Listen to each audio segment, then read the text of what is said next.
A todos, graça e paz. Faz parte do desejo humano querer sair de uma condição ruim e ir para uma condição melhor. No mundo espiritual, as pessoas querem a mesma coisa, só que muitas vezes fazem isso por caminhos errados. As pessoas querem praticar alguma obra para se salvarem e não vão conseguir. O único caminho para tirar a pessoa do pecado e levar a pessoa para a salvação é através da graça que Deus dá através de Jesus. Hoje vamos meditar neste assunto, do pecado para a salvação através da graça. Vamos orar. Senhor Deus Pai, te damos graças porque o Senhor nos regenerou através de Jesus. Queremos pedir que tu orientes a nós através da palavra que será lida agora. Em nome de Jesus que oramos.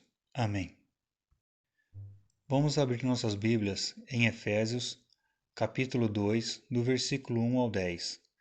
E a vós, estando mortos nas transgressões e nos pecados vossos, em os quais outrora andastes segundo o curso deste mundo, segundo o príncipe da autoridade do ar, o espírito que agora está atuando nos filhos da desobediência, entre os quais todos nós também vivemos outrora nos desejos da nossa carne, fazendo a vontade da carne e dos pensamentos, e éramos por natureza filhos da ira, como também os demais. Mas Deus, rico sendo em misericórdia, por causa do muito amor dele com o qual nos amou a nós, e estando nós mortos nas transgressões, nos deu vida com Cristo, pela graça sois salvos. E nos ressuscitou com ele e fez sentar-se com ele em lugares celestiais em Cristo Jesus, para que mostrasse nos séculos vindouros a extraordinária riqueza da graça dele em bondade sobre nós em Cristo Jesus.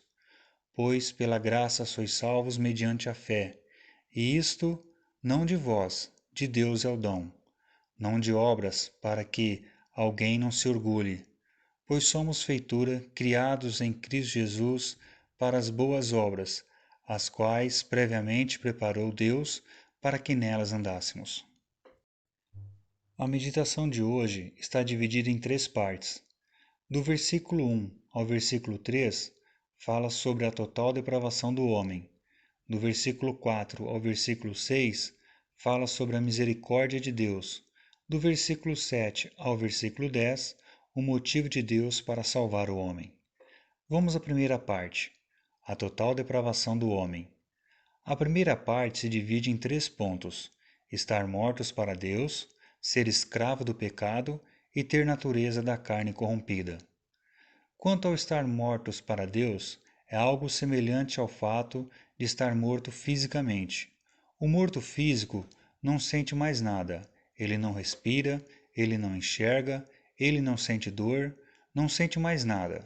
Se Deus aparecesse diante de uma pessoa morta, ela não conseguiria fazer nada, pois, afinal de contas, está morta. Não consegue perceber a presença de Deus, e menos ainda de sentir arrependimento de seu pecado ou de sentir amor por Deus ou por alguém. Para o morto ver Deus e sentir algum arrependimento, é necessário que Deus o ressuscite. Somente depois de ressuscitado é que o morto poderá ver e sentir alguma coisa por Deus. Pois bem, é isto que está escrito nos 3 primeiros versículos. Para Deus, somos semelhantes a mortos. Não temos capacidade de fazer nada. Precisamos ser ressuscitados por Deus para poder nos arrepender do nosso pecado e de nossas transgressões. Conforme está escrito em Romanos 6:23, pois o salário do pecado é a morte, mas o dom de Deus é a vida eterna em Cristo Jesus, o Senhor nosso. Quanto a ser escravo do pecado, é algo que torna a pessoa controlada pelos desejos da carne e não pelos desejos do espírito. É quando a pessoa é controlada por Satanás e seus anjos caídos. Como está escrito em João 8:44. Vós de o Pai, o diabo, sois e os desejos de vosso pai quereis fazer. Aquele era assassino desde o princípio e na verdade não permaneceu, porque não existe verdade nele. Quando fala a mentira, das próprias coisas fala, porque mentiroso é, e o pai dela. Quanto a ter a natureza da carne corrompida, é sabido que todas as pessoas têm necessidades básicas com relação ao corpo, tais como fome, sede, sono, descanso, sexo e etc. O problema acontece quando a pessoa começa a ultrapassar a satisfação dessas necessidades. Sentir fome e sede é normal, mas tome cuidado com a gula. Sentir sono e vontade de descansar é normal, mas tome cuidado com a preguiça. Sentir desejo sexual é normal, desde que seja satisfeito de acordo com a determinação de Deus, de forma heterossexual, entre homem e mulher, e de forma monogâmica, durante o casamento. Fora disso, é considerado por Deus como prostituição ou adultério, e isto é proibido. A pessoa, na busca de satisfazer estes desejos, acaba por desobedecer a Deus e por desrespeitar ao próximo. Isto é consequência do pecado na pessoa. Vamos ver a segunda parte, a misericórdia de Deus. Misericórdia é tratar uma pessoa de forma contrária ao que ela merece. Esta definição é bem simples, porém agir com misericórdia requer amor, algo que nem todos estão prontos para fazer e muitas vezes nem querem fazer, pois o desejo e a satisfação do coração da pessoa está em sentir ódio e não em perdoar ou sentir amor, apenas em deixar a pessoa sofrer por causa do seu erro. Mas Deus não age conforme o homem. Deus age com misericórdia em um ato de amor, conforme está escrito em João 3,16. Pois assim amou Deus o mundo, que o seu Filho único deu, para que todo o que crê nele não pereça, mas tenha vida eterna. Deus dá o novo nascimento ao homem através de Jesus Cristo.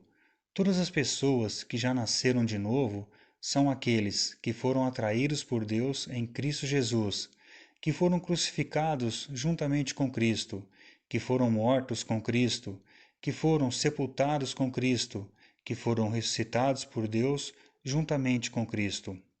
Isto é o novo nascimento, uma obra de Deus, executada por Deus, através de Cristo, com uma pessoa que estava morta. Parte. Motivo de Deus para salvar o homem. Quanto ao motivo de Deus para salvar o homem, Deus quer mostrar a riqueza da graça em bondade sobre os salvos. Todo o plano de redenção se conclui na pessoa do Senhor Jesus Cristo. Por causa disto, Deus pode buscar a sua própria glória. E a glória de Deus fica evidente quando ele resgata o homem através da graça e acrescenta fé ao homem para ele crer.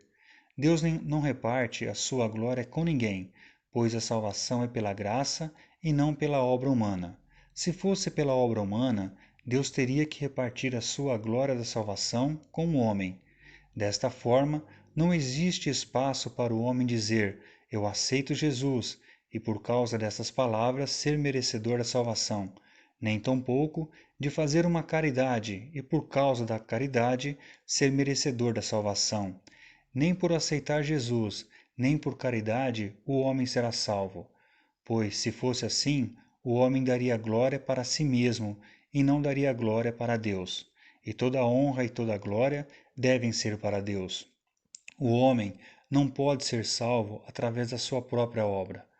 Mas aquele que já é filho de Deus não vive sem as obras, pois afinal de contas, Deus é tão completo, pois já preparou para os seus filhos as obras que cada um deve executar por gratidão a Deus. Para concluirmos, Deus tem um plano de salvação. Com este plano, Deus quer buscar a sua própria glória e resgatar o pecador, pois somente Ele, que é o único, pode realizar tal plano. Através de Jesus Cristo, Deus resgata os seus eleitos, tirando-os do pecado e levando-os para a salvação. Vamos orar. Senhor Deus e Pai, agradecemos a salvação que foi dada a nós através de seu Filho Jesus. Nós não merecíamos nada, mas o Senhor, com amor e misericórdia, nos resgatou do pecado para a salvação através da graça. É em nome de Jesus que oramos. Amém.